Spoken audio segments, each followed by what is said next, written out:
would not be the same. Few people laughed.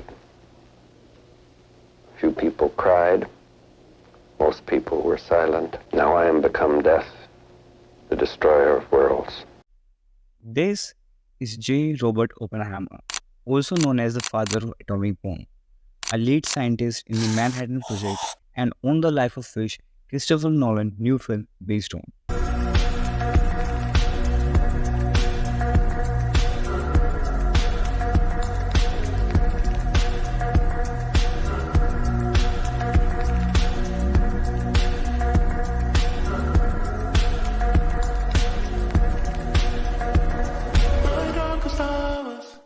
Oppenheimer film is based on a book called American Promethean, who created the world's most dangerous as well as the revolutionary weapon, an atomic bomb.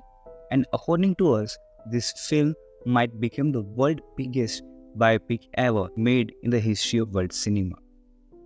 And to tell you why, we divided this video into 3 points. First, the story. Second, the people behind the film. Third, its technical and unique choices. So let's start with the story. As I told you before, this film is based on the creation of atomic bomb, a weapon which we all aware of, but hardly some of us know that how it came to the existence. So there is a curiosity which drives people to the cinema hall. Secondly, this story is important to tell because atomic bomb shaped the way we do our modern politics and the way country interact with each other and the way we get our energy. So if one country able to get nuclear power first, they able to become the superpower fastest. And we have a perfect example of this, America.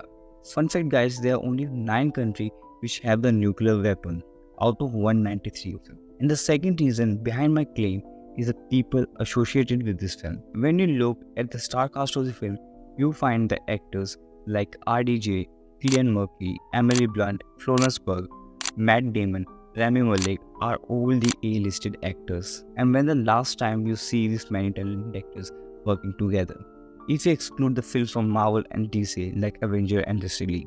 And not just the actor, but also the cinematographer, the editor, these all guys have a great experience in the industry. And at the end, it's a Nolan film.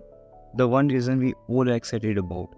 Christopher Nolan gave us some of the finest films the world cinema has to offer, like Inception, Interstellar, The Dark Knight, Duncan, The Tenet, which I still wasn't able to understand. He has the mindset of presenting the unimaginable story to his audience. But this time, the case is a little different because Oppenheimer is the Nolan first biopic. And you can't put your imagination into the story which based on the event already happened in the past. Because if you do so, you might change the story and the story might lose authenticity. So how Nolan going to counter this challenge? To understand this, we move to our last point. Oppenheimer, technical and unique choices. So if you weren't able to make changes to the film's story, you will make it as much stunning as you possibly can. And that what Nolan did. For the starters, this film is being shot on IMAX camera, which are pretty expensive by the way, but give the world class resolution. An IMAX camera provides you the resolution around 12 to 80K. Only the film is being shot on IMAX camera is a big deal because rather being expensive, these cameras is also hard to get because only 12 of them are existing in the world on which Oppenheimer is being shot.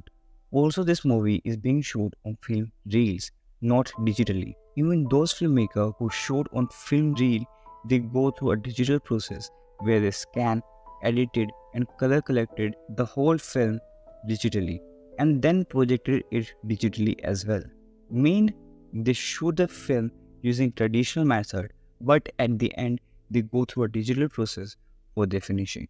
But that not the case with Oppenheimer. This film is being processed in lab 22 the reels of film.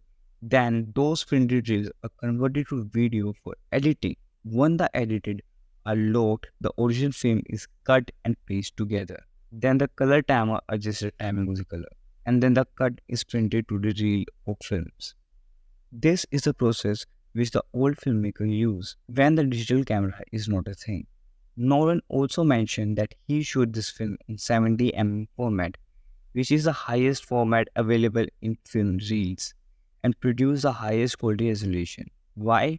Because compared to other film format, this 70 mm film have a bigger aspect ratio, meaning it has more height to it. And as this film is going to project it on an IMAX camera, which are 3 to 5 stories building tall, this is what needed to immerse you into the story. So this film is being shooted on two different color shades. One is colorful, which is shooted on 70 mm film, and the black and white format, which is being shot on 75 mm. But here's the catch: that 75 mm black and white doesn't exist on the planet. So what the filmmaker did, they partnered up with Kodak and made them 65 mm black and white film, because this film gave them the black and white shade that they want to use in this film. So this is where we end this video. But if you guys want to know that which format are the best to see the film, is it IMAX 70 mm, 70 mm, 35 mm? So check out this video by Hollywood Onam. I provide you the link in the description. And if you want me to create, just leave a like.